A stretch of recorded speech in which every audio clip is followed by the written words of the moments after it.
What's up, guys? I'm excited about this one, in particular because this match was yesterday, so it's still really fresh in my mind. And I'm playing against Dan. Team's new to me, Dan is new to me. I have been pretty consistently underhitting my lags. I gotta work on that. But he decides to pick the game, so he goes for 8 ball, which, like I said, I don't mind. I love playing 8 ball. And this is a good match. It's coming off the coattails of doing a lot of work playing against the Ghost. And if you guys have tried that, you know it's a tough exercise. It's punishing, and you have to play as well as you can all the time, like play great all the time, and things can go wrong very easily, and it's easy to psych yourself out. It's a good way to mimic some of the competitive pressure that can come up in a real game situation. And it was interesting coming into this match because the results that I've been getting from playing against the Ghost in 9 ball and 10 ball have really jumped up my confidence when I'm coming into normal competition here. So excited to get back to Masters. And my captain sent me against this guy. He's opening up with the solids here, which I like. The 5 and the 8 are obviously a problem down table. Everything else has got a pocket, though. I do believe the 3 goes past the 14 as it lies right now. But the 5 could be a little tricky unless you end up playing it up table. So, yeah, I imagine he'll reach for the bridge here, thin cut the 2, and come back down. I would probably try to shape the 1 or the 4, work my way down table, but you do need to make sure you have a good plan for the 5 ball before you take away too many options here. Overcuts it a little bit, maybe just overstrokes it a little bit too, but he's not in terrible shape. I wouldn't want to cut the 3 from here, so I can imagine he might go after this 5 ball. The 5 does go in the top right, but this is a tricky cut. These are sort of off angle. They can be a little hard to judge. But I have to say, I like Dan's game. He's a grinder. You know, like he didn't give up at all in this match. He was fighting through the whole thing. Gives a little apologetic hand wave there. That's a rough roll for me. To have my first shot after the break to be completely hooked behind the 7 ball. I don't have a clean look at anything. I take a minute with this one because coming off the short rail is touchy. I think you have a good chance of hitting something when you go towards the 14 and the 15 this way, but to me it just seemed kind of hard to judge. So I sized that up for a minute, but I think the play, I'm pretty sure what I end up going with here is to play into the long rail and kick back into either the 14 or the 15. I think that's a safer way to go. You're not likely to make anything. I don't think you want to really try to make something here. Going after the cut on the 14 is aggressive and probably makes you more likely to miss the ball, so I don't think I'd recommend it.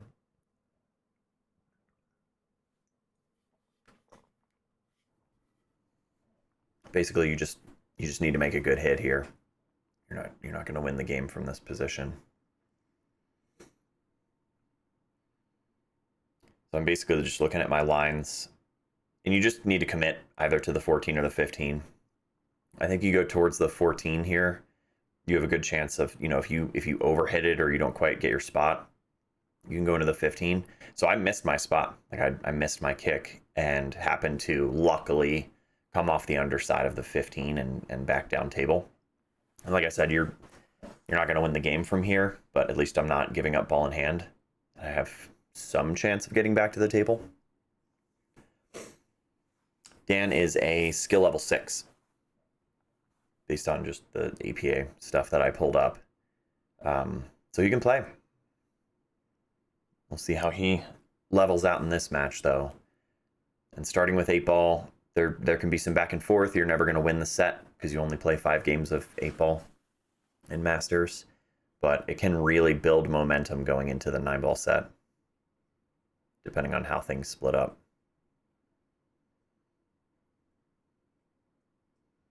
So he's got to float down here off the 1. How is he? So he decided to play into the 10. Might have needed a minute to to really think about his shape there, because the 5-7 combo is not terrible, but the 15's in the way of your natural path.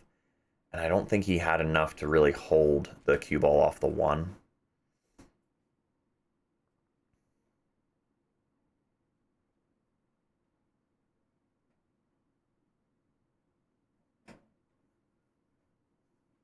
Is he trying to run the 5 down the rail? Big shot. Big shot. That's really well played. And he gets good shape on the 7, and the 8 naturally gets kind of sent over towards the corner pocket on the left.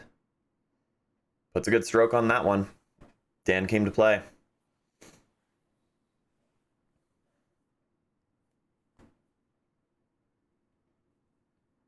Nice. Makes a good out there.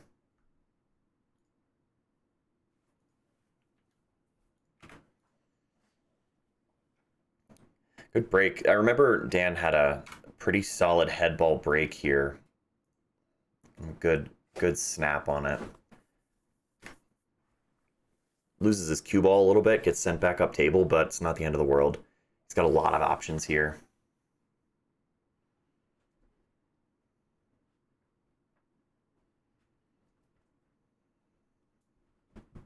So just one stripe down. The 11's a great opening shot. I think you might want to consider just drifting down to get below the 13. Play the 13 in the top right and the 9 in the side. Oh, kind of a snip draw. Lands on top of the 13. And no good look at the 9 ball from here, I'm pretty sure. He's probably just going to have to try to take this cut on the 9. Getting safe is tough from here. That's a tough outcome right there off that first shot. But yeah, he's settled. I mean, he seemed kind of relaxed at the table. There were definitely some situations in the match that were, you know, unlucky. But I really like his composure. I think he really kept it together. And I'll talk more about my mental game if you guys get a look at me in this match. I haven't seen much of the table. Look at this shot. Oh, he almost makes that. That's a good one. Now, my 2 ball's complicated. Everything had a pocket, an easy pocket, we'll say, because the 2 ball still got the top right. But that has to be addressed. I have to figure out a way to get down below the 2, maybe play into the 9 from something. And that's what I look at. If I can get good on the 6 ball, the 6 goes in the side, and you can naturally drift down off the 6 towards the 9 to get under the 2 ball there. But we got to get there first. Cut angle on the 4 is really steep, and the 7 is a back cut. And to me, it just felt missable. I do take a look at it. I think, yeah, I come to take a look at the 7, but I didn't like it. So I end up going with a thin back cut on the 4 and trying to float down table and hold it slightly. Didn't feel like I could get to the 2 ball from the 4, but you don't want to let this out too much. We're just trying to shape the 7 because it's got a big window. Anywhere in here is going to be fine for the 7. This works. And it's naturally tracking down here, so worst case, if you let your stroke out too much, you're just going to come back up closer to the 7. You're pretty much always going to be fine there. This is a stop shot because it'll put me on the 6. I want to address that 2 ball as quickly as possible. I'm trying to get out here. So a simple stop shot, perfect stop, right on the 7, will give me the angle that I need to play the 6 and float down under the 2. I like how these feel, so I'll sight these in. I'll aim right at the bottom of the cue ball, and just nice and easy. A little side spin there, I guess unintentionally, but hit it pretty good. Stopped right where I want it to be. Off the rail enough that I can manipulate this, but the line looks really good. Playing into the 9 would be ideal, and it's easy to underhit this one, so you don't want to baby it. Weird stuff can happen if you underhit it, and I do underhit it. A little too full. Tracking more, yeah, right to the 8 ball, and more towards the 8 than the 9. But just a little bit more, and this area, especially because the cue ball was coming off the 8, that would have been the perfect line to get under the 2, and then to give myself a look at the 1 or the 3.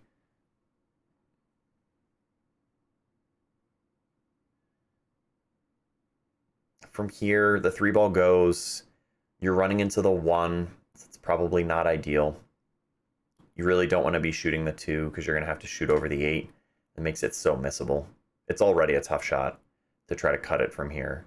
So I tried to shoot the 3, kind of pinch draw off the 3, and push the 1 towards the top right corner pocket. But I overplay it. So I just put way too much on that. And now I'm left with a really challenging cut on the 1. These are makeable, and I do actually practice this specific shot, but you really do have to stay level. And the speed control's a little funky on this one too, because you're either going to play into the 13 or out above the 13, which makes the 5 ball tougher and the window smaller. You don't want to have to mess with spin here. You could scratch. I mean, it's risky. I was looking at getting above the 13, which you can do with just a bit of a high ball, but I was not comfortable on this shot. And the other problem is I'm getting rid of my soldiers. Kind of same idea. Fewer options with each shot unless you're playing a clean pattern, and I do not have a clean pattern to get out here. I briefly consider playing safe. You know, maybe you just roll off the 1, simple safe, and kind of leave him up table. The 13 can cut in the side, and I've seen that he's a pretty good shot maker, so I don't think I really want to challenge him to play offense. So I go for the cut and, yeah, send it right into the rail. The 1 ends up in a similar position. I move his 13, but he's got very playable shots from here. 13 to the 12 or the 10. I think a lot of players will leave the 9 ball as a sort of insurance to block my 2, especially because the top right is blocked by the 1. But he bobbles the 13.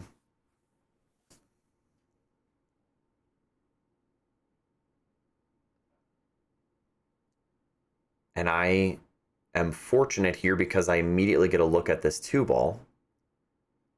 And this is the trickiest shot for me on the table, is dealing with the 2. High right on this 2 ball to bank it cross side. I'm just kind of lining it up, like aiming at the mirrored pocket, basically the mirrored side pocket. A high right cue ball is going to send you around between the 8 and the 9, and you could end up below the 1. I hammered it though, so it kind of tightened up off that first rail. Kind of just overplaying stuff unnecessarily. And we get a little funky again, so you just go from one bank to another. How often does that happen to you guys? You play one bank shot and then you don't end up with great shapes. You have to end up looking at another bank. I feel like that happens all the time. Banking the 1 felt like the most natural to me. You could certainly bank the 5 here and then, you know, maybe draw off the 5 to get below the 1. Banking the 1 was tough because it was kind of flat, so there is a risk of a double kiss here.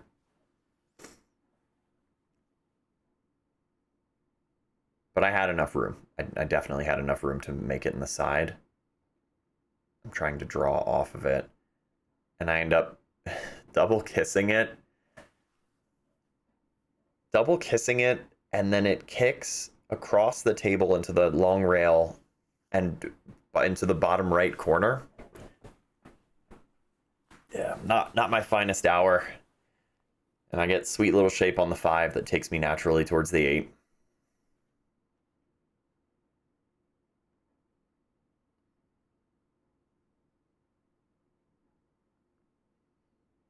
This was a good reframe for me, though, in this last year, among all the other kind of mental work that I've done, is that guilt about getting lucky, especially in this format where, like, slop counts. You know, BCA format, which I would prefer, doesn't accept that, right? So it just doesn't come up as much. But if you get lucky and then give yourself a hard time about it or feel guilty about it and you let that sabotage your game, that's on you. You're making it unnecessarily difficult. Luck happens to everybody. You just have to accept those roles and know that it's a reality of the game and just go with it. You can make it work in your favor, right? Even, not necessarily thinking about your opponent's mindset, although that would factor in, but you seeing luck happen and being like, that's cool. Like, I deserve a little luck sometimes, or like, it's okay for me to get lucky. And I needed that one, or, like try to positive reframe. You're going to ultimately just make yourself feel better. And then you're going to play better and you'll be more likely to win. So you just take when you can get. Dan kind of immediately gets out of shape here, but he makes a clutch cut on the 10 ball. He's not scared of those. He made that 5 ball before, pretty similar shot up table. Those are awkward. Very missable for a lot of players. But he's getting clean through these. The 12 is a little funky. Oh, Dan. He was stretching. Yeah, he was stretching and didn't fully follow through that one. So no rail. Contacted a ball, but nothing hit a rail. Gives up ball in hand here, which gives me a great opportunity to take care of the 7-6. These are the trouble balls. Everything else goes somewhere. You might be tempted to start with a 4 just because those balls in the center of the table can be hard to properly shape. But I want to go from the 7 to the 5. The 6 can go in this side pocket. I don't love those shots, but it won't go down here because of the 3, and it won't go up here because of the 5. So you have to try to clear those out first. They're sort of blockers.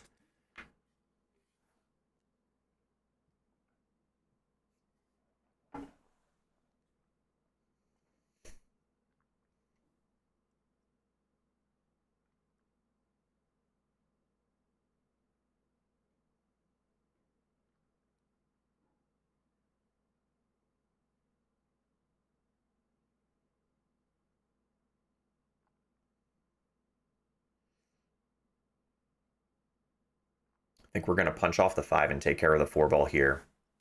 And then the 4 naturally puts us on the 1. We don't have a lot of angle to work with off the 5. So we kind of do have to punch off this.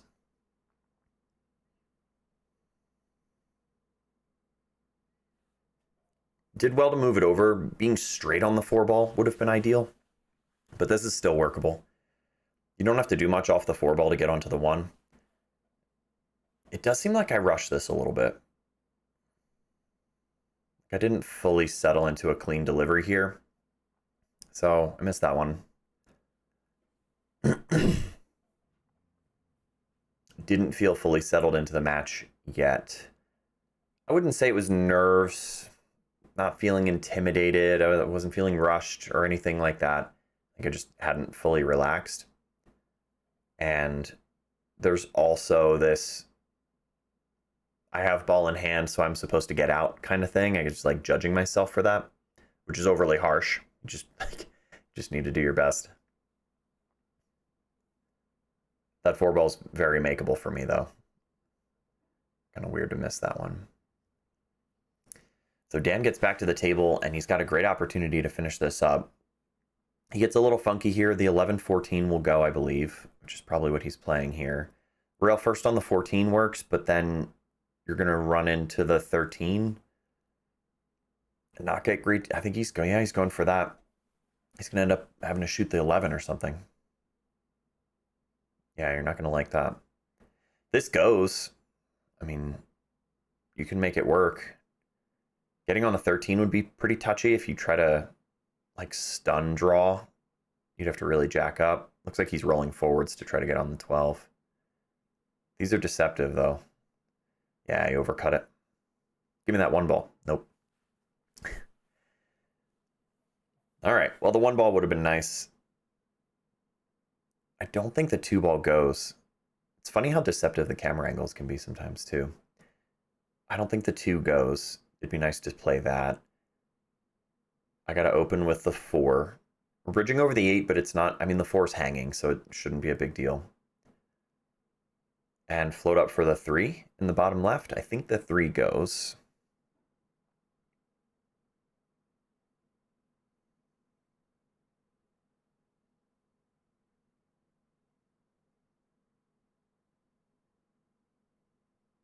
Came out a little farther than I wanted to. I think I wanted to go thin into the 4 to come back up table, because anywhere in here would be nice on the 3. Still have options. The 3 will still cut. You could go this way with the 3. I think I just sort of poke the 2 and roll forwards for the 1.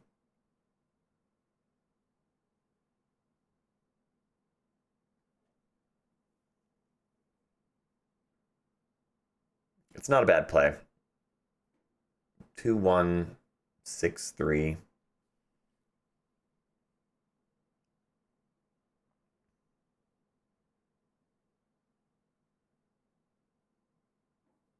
Played that nice.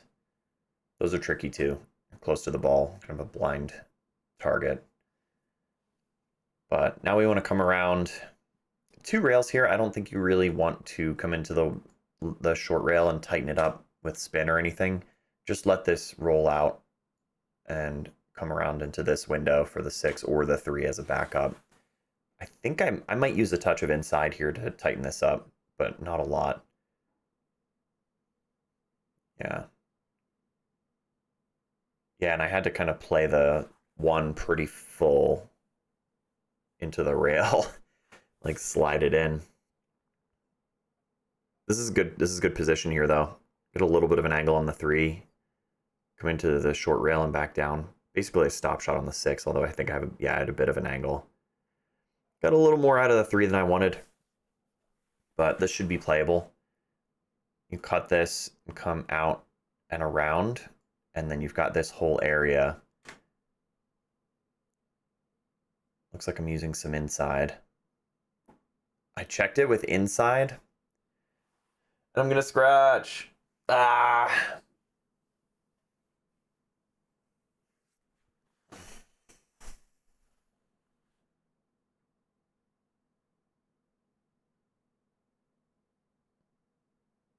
And give him a nice open table with ball in hand. That stings. I know that speed too. That's a silly mistake.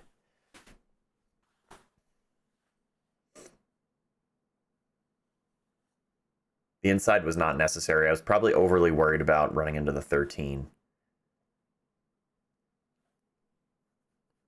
He gets a little in his head here, it seems like, just not confident in the pattern. I think you could make this work with any of them, but I might have been tempted to do 12, 11, 13. But maybe he likes the 12 as the key ball because it's so close to the 8. This speed can get away from you, though. Yeah, it kind of died on the rail a little bit. We've seen him make these, though.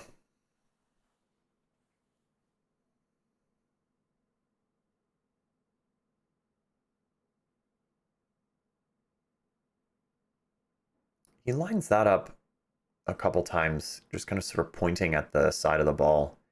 Not really sure what aiming method that is, but works for him. Hit it clean.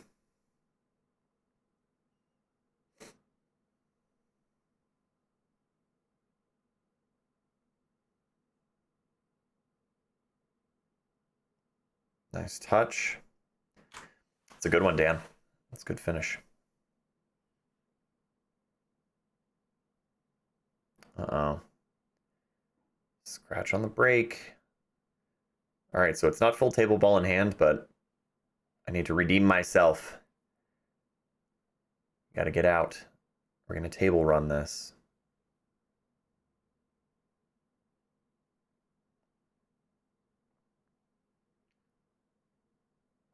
A little touchy here. Everything goes. Taking solids, you just have to figure out the 1 ball. The 1 is going to want to go in the top right. You can get there from the 2. Pretty sure that's what I do here. I remember telling myself that I really wanted to settle myself with this. The ball in hand is a great opportunity for that.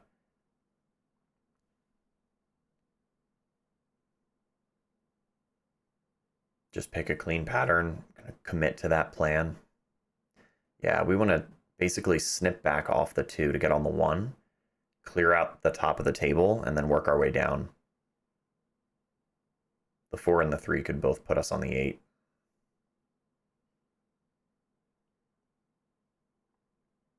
Yeah, I'm looking pretty steady now. Yeah, staying still. Kept an angle on the 1. I wanted the angle to take me away from the 14. I didn't want to be down here to have to cut the 1. The 1 is tight to the pocket. The 13 blocks it slightly. But I wanted to get above the 1 so that it's sending me towards the 7. Yeah, get onto the other side of that. This works. I don't think the 7 goes past the 14, but we just take the 5 ball here and spin out and around to get a look at the 6 and the 7. Like I said, the 3 ball backs you up if things go really wrong. Or yeah, if you overplay it, you're on that side to look at the 4. But I think you got to take the 5 ball now.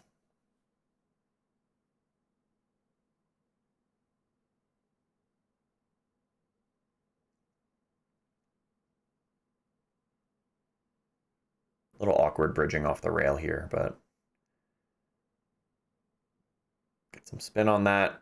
Get me out and away from that nonsense. A little help from the 14 puts us on the 6. We can stun over for the 7, and the 7 puts us on the 4.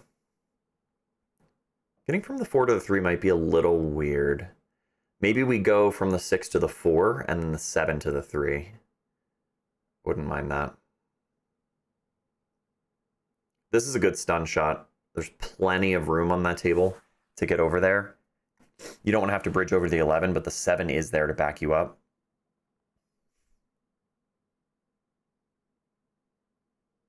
That's a nice touch as well.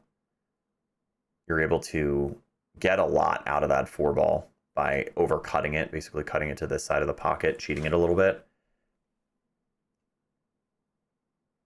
And I do pick my spot for the 3. I'm pretty sure the 8 goes past the 15, but I want to just get into the center of the table to have options on the 3. And I'm centered enough to where the cue ball naturally wants to come this way. And when I'm looking at it from up table, I realize I don't have to do any, I just roll through this 3 ball. I don't have to do anything to get anywhere cute on the 8. My natural line is already available. So it's a keep it simple. It just laid up that way. Yeah. Play the 3 clean. We can just roll through this. Nerves definitely came up for this 8 ball, I have to say. I wasn't shaky or anything necessarily, but this is a strong run, and I didn't want to get down there and just like completely mess it up by missing that 8 ball. But that levels us out in the 8 ball set. 1 game to go. Scratch on the break. And look, I make everything. Like 2 of each. Yeah, 2 of each.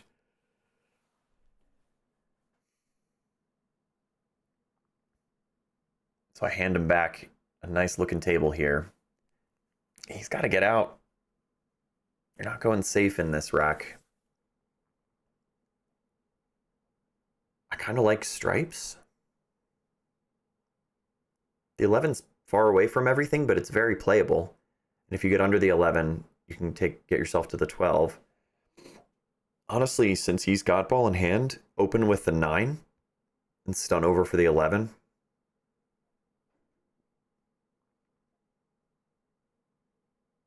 The 3 ball's touchy. I don't think I would go for solids here. And it's hard to... He's going to go for solids. Would not be my choice.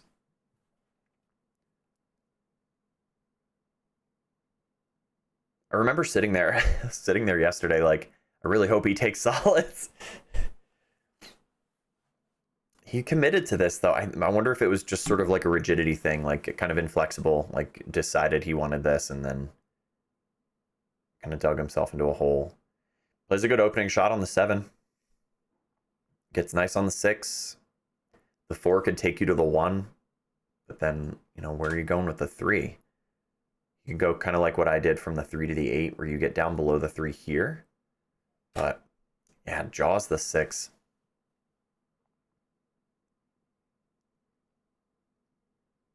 This was an interesting situation, too. I did have a look at the 9, and that's an unmissable shot.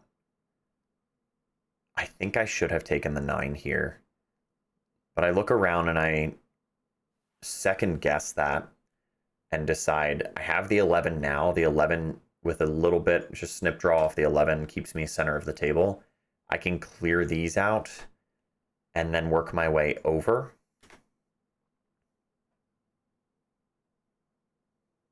I don't think it would have been hard to get to the 11 later. And the 11, 12, 8 just seems so natural as your last 3.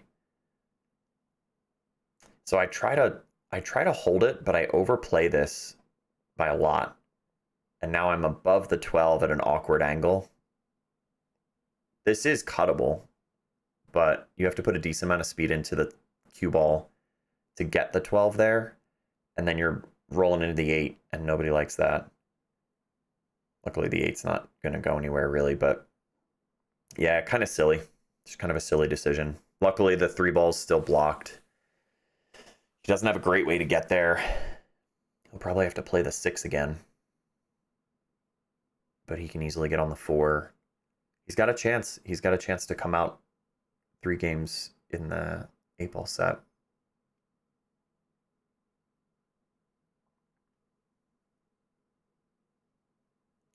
He must be looking at playing the 3 off the 9. It's not a bad shot. I don't remember seeing that when I was at the table. Might have been looking away or something. It would not be a bad shot. There's not much of a positional future, I guess. Yeah, this is tough. I think solids were always going to be difficult. And the 3 ball just has been challenging this whole time. He hit that really nice.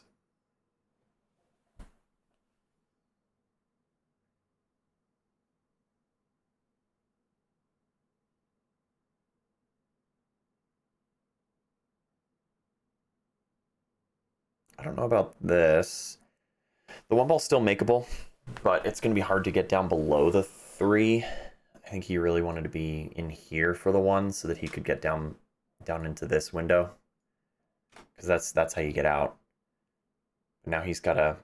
He could have gotten there, honestly. High ball, maybe some inside. Yeah, high right into this rail could take you down into here. Now what? It doesn't go past the 8. I think he tries it cross side. Yeah, I think he tries it in the right-hand side.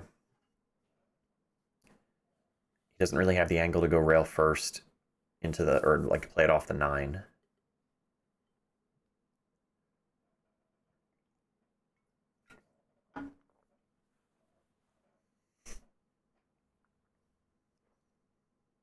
It's a tough shot. He did pretty well, honestly. He got it about as close to the 10 as you could. Now the 3's in a really bad spot. I could definitely play a safe from here, but no need to play defense when you have a chance to win. You just go for it. 12's hanging. I'm kind of glad the 12 is there because it lets me get my 10 ball free. So we're going to play the combination. Roll the 12, or sorry, roll the 10 up the rail into the 3, into the 12. The 3 is going to go out of the way, basically, up here. And the 10 hitting the 3 is going to also kind of go in a similar line, but not quite as far. I'm trying to hit it pretty full. And then I'll either have the 10 in the side or the top left corner. If that goes completely wrong for whatever reason, I'll always have the 9 ball to back me up. This is a very safe, very high percentage situation for me. Just enough speed to spread them out, and it opens up really nicely.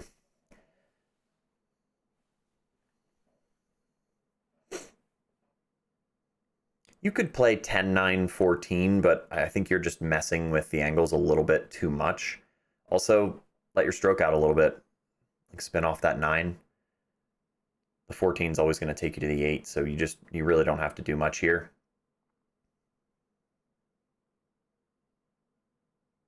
Yeah, and just float this down. I like these because I'm getting into a little bit more of a rhythm on these last few shots, but I'm not rushing it. I'm still going through my same PSR. Nerves on the 8 ball again, I have to say. It's good to close that out. Takes us into 9 ball. But that 8 ball set was a battle, wasn't it? A lot of back and forth. Pretty good break shot. No love.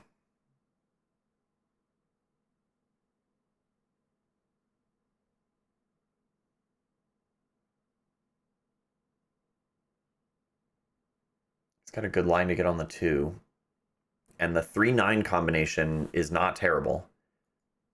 I remember seeing that. It's like, just did all that work to get through the 8 ball and get that additional game, and now I'll be able to pop in a 3-9.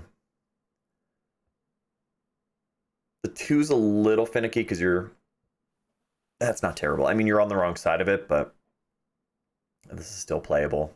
A little bit of draw to give yourself a good look at the 3. He's rolling through this ball, though. He's going to go a high ball.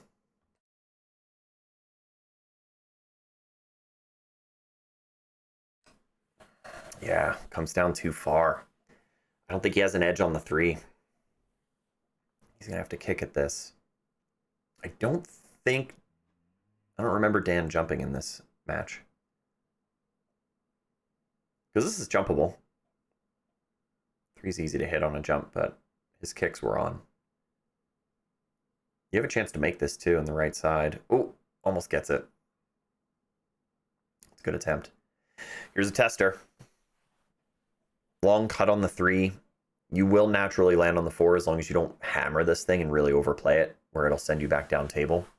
But this is a tricky cut. You're going to come out. Anywhere up here is going to be fine. Yeah, look pretty steady. Good speed. Clean. Don't put me on the rail. Yeah. Yeah. We're okay, though. We have a little bit of an angle on the 4. This might be a situation where just focus on making the ball. If you can stun off the rail a little bit, I'm going to get greedy here. Yeah, I'm jacking up. I'm trying to stun back off the rail to get nicer on the 5. Jawed it. Just greedy, unnecessarily. But basically, I think you just stun into the short rail, take a longer shot on the 5, and then that's basically your key shot, is getting from the 5 to the 6. But there were so many ways for me to give myself a look at the 5.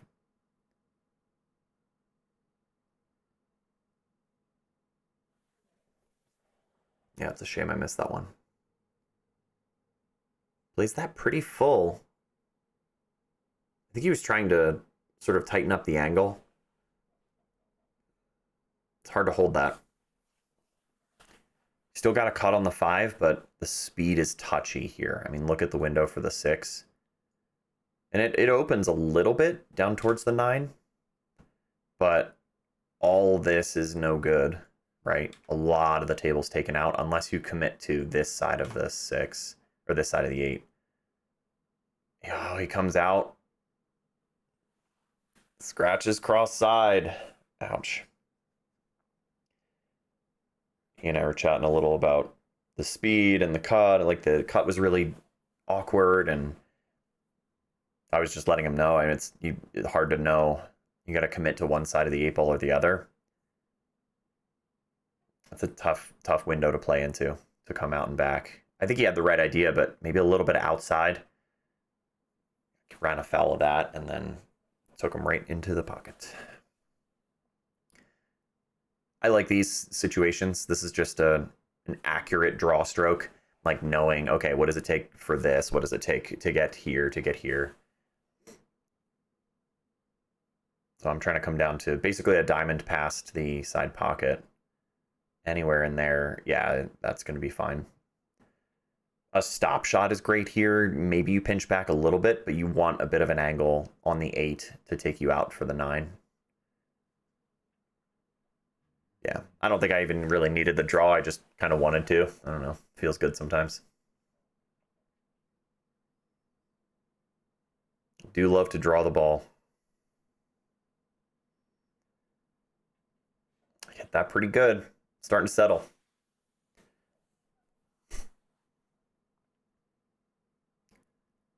think I need to work on this shot, guys. A lot of the top players will hit this with low outside, and I floated through it fine. You know, I got through the ball fine, but they'll hit it with low outside and with some pace. Probably just, you know, closer to a feel-good stroke, I guess. But I just don't line up that way. For whatever reason, it feels more natural to go maybe a high ball or just a center ball. And I know there are some natural scratch angles when the 9 ball's sort of hanging over the corner like that. But for whatever reason, I just don't. I haven't trained that one in. I probably should. There's got to be a reason all the pros play it that way. Well, I mean, I know what the reason is, right? Is that you're coming out and around and you're just never going to scratch. But so I push here because I'm curious if he's going to try to attack. And I picked this spot specifically because he can't really play the combination. I didn't give him enough of the 1 to play into the 5-2.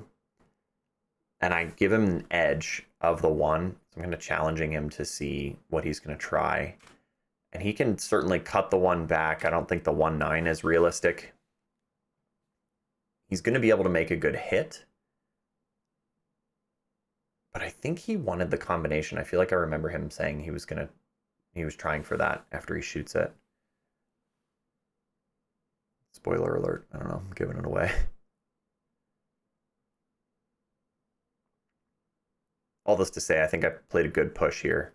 Yeah, he didn't quite have enough of the 1 ball to get it down into the combo.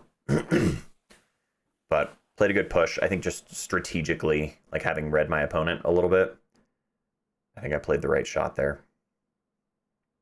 This is very hittable. The 7's in the way of the 1, but you just come into the short rail and kick into the 1 ball. You should be fine as long as you get a rail. So I put some pace on this because maybe something good will happen. But you just got to make sure you make a good hit. I do briefly look at, yeah, going into the long rail to kick at it, but kind of tough to judge that probably.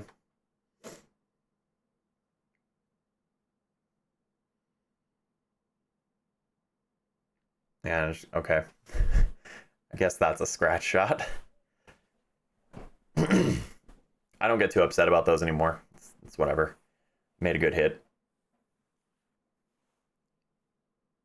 Oh, I go to grab some water and he says that he's going to wait for me.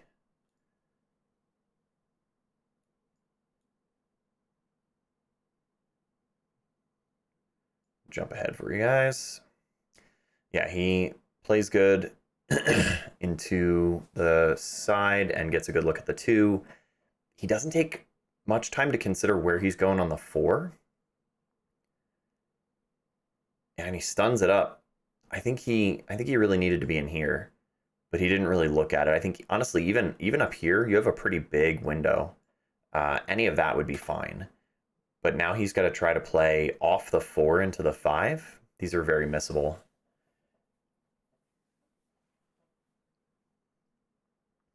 Yeah.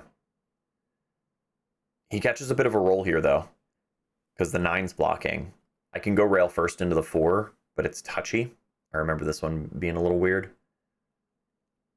because of how thin it's going to be going into the rail.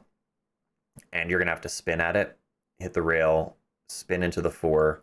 The cue ball's going to want to come up table towards the 6, if not behind the 6. And I just needed to make sure I was going to give myself a look at the 5.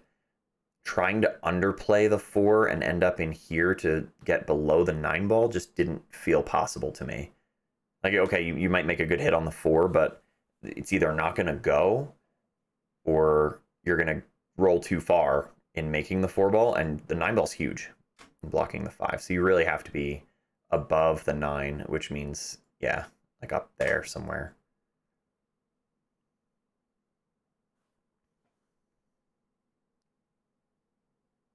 So this is a lot of right spin, rail first. Oh, it kind of looked like I hit the ball and the rail at the same time.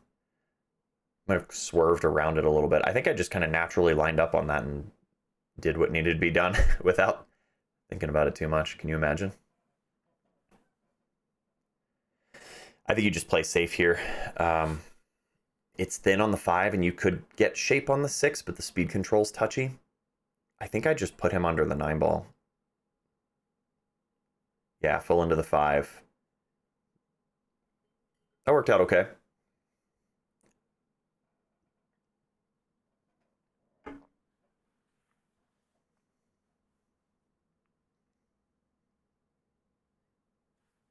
This is very hittable. Coming to this rail and back. Good things can happen. Just give it a little bit of pace. Good scratch, though, on the top right. Nah, he hit it okay. Almost makes it. Almost safes me behind the 8. That would have stung. But we've got a great chance to get out. This is connect the dots. Really, the only touchy shot is going to be from the 8 to the 9. And even then, it's pretty natural.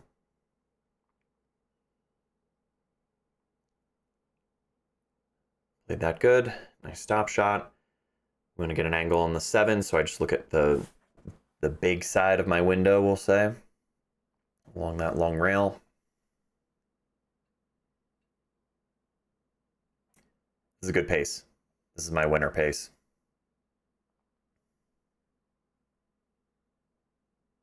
Roll forward just a little bit. Keep an angle on the 8. Pocket the 8 in the top left. Come off the short rail and float back down for the 9.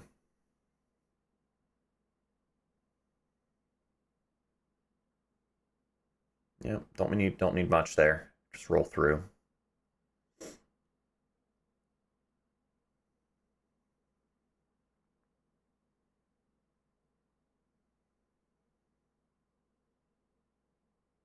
How do you miss that one? What happened there? I'm gonna rewind. How? I look okay. I got down fine.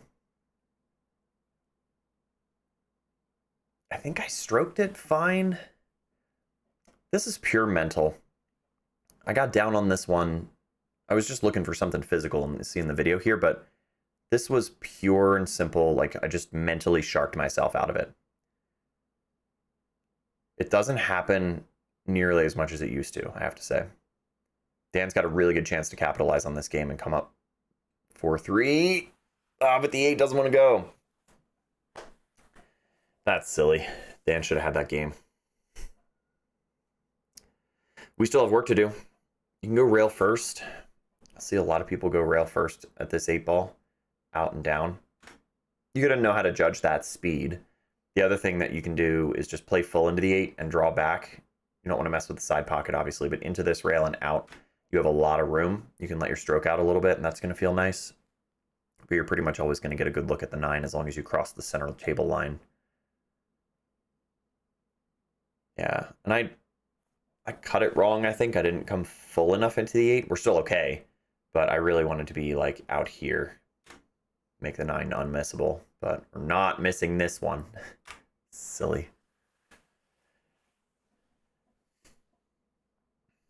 Good break.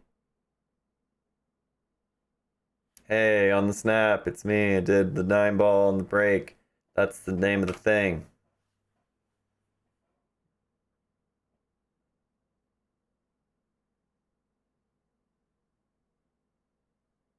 I was breaking pretty good, but I think I'm also a little spoiled because I use the template rack at home all the time.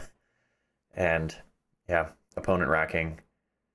It's the Forrest Gump box of chocolates thing, right?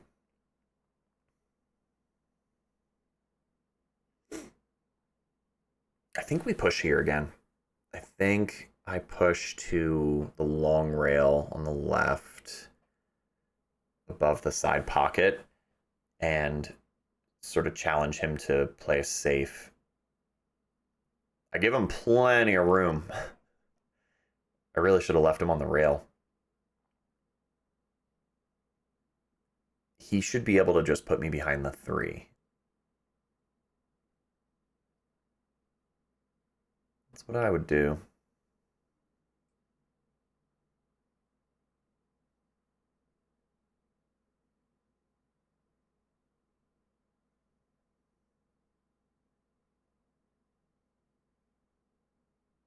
queuing down on this, like he's trying to spin down table. No, he was interesting. Yeah, he was trying to get me up under the 3. Yeah.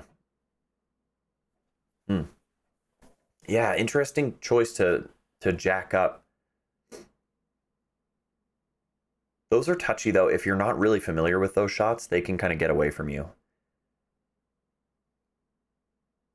I'm trying to roll the 1 into the 8 here, which is tough, and miss it badly and catch a roll. It certainly could have been a 2-way, I guess, but I did not intend for that to happen. And I'd get a nice little jelly roll here with getting safe. But he's been kicking out of everything, so I expect him to hit this 1 ball. I don't know how likely you are to have something good happen from this situation, but yeah, his kicks are on. And this one's cool. I remember this shot. There's not enough room between the 7 and the 8, and I'm very close to the 1 ball, so I have to jack up to make good contact. But as I'm looking at it, it feels like one of those trick shots where there's not enough room, but if you're hitting both, they sort of like wedge the object ball between them. So I end up going for it. This one was just too much fun. I remember thinking that too. I was like, this might not be the smartest idea, but I can't resist. And it goes. That's cool. I think if you ever get to the point in your game where you're not able to appreciate silly little stuff like that, you should probably take 2 weeks off. you got to be able to enjoy those. Personally, it feels like a healthy look at the best version of my game, being playful, having fun. It is a game after all. This is table speed, so I'm trying to come out and back into this window for the 4, which is a big window up table, but I'm going 2 rails for it, which kind of feeling myself. This is cuttable. Low outside is the way to go, and it's very, very playable here. You could certainly go safe, I guess, if you wanted to duck, but like, why do it if you have the out?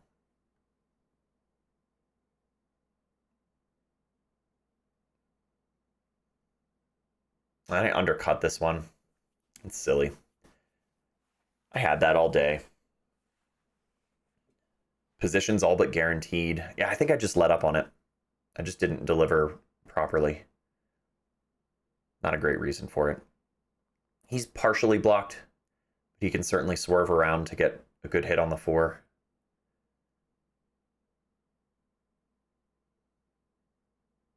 Nice touch.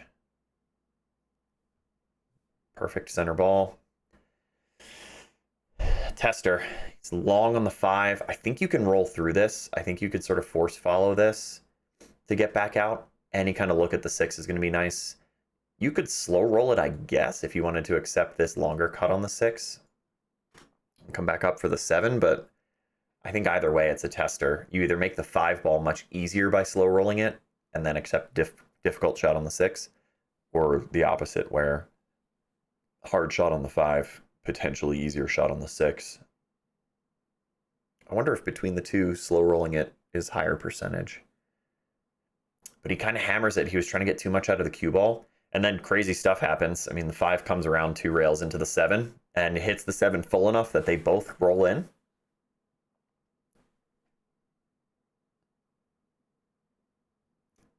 Turns out that is a thing that can happen. He said something too, because it laid up here on top of the 6. He was like, I deserve that. He's, yeah, simple safe. I think you just need to send the 6 ball down here and send the cue ball up here and just try to create some distance. You're never going to win the game from here.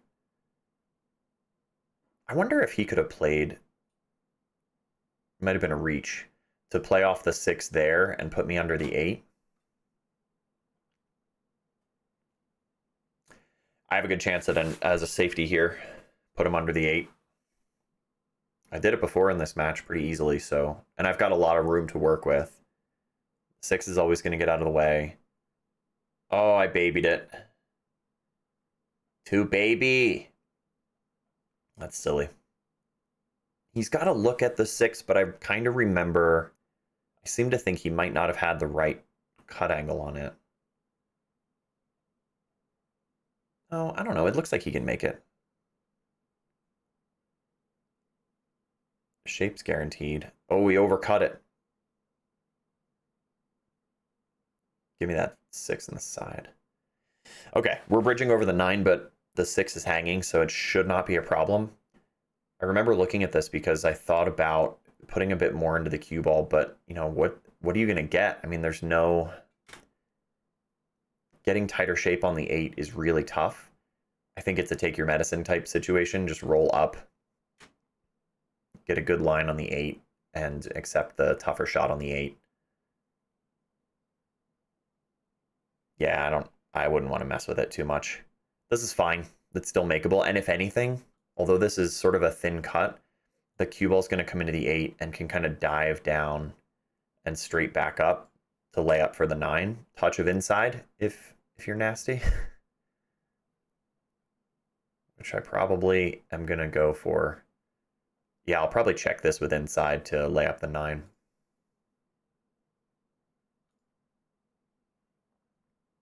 I did. And enough speed to get off the rail. It's looking pretty nice.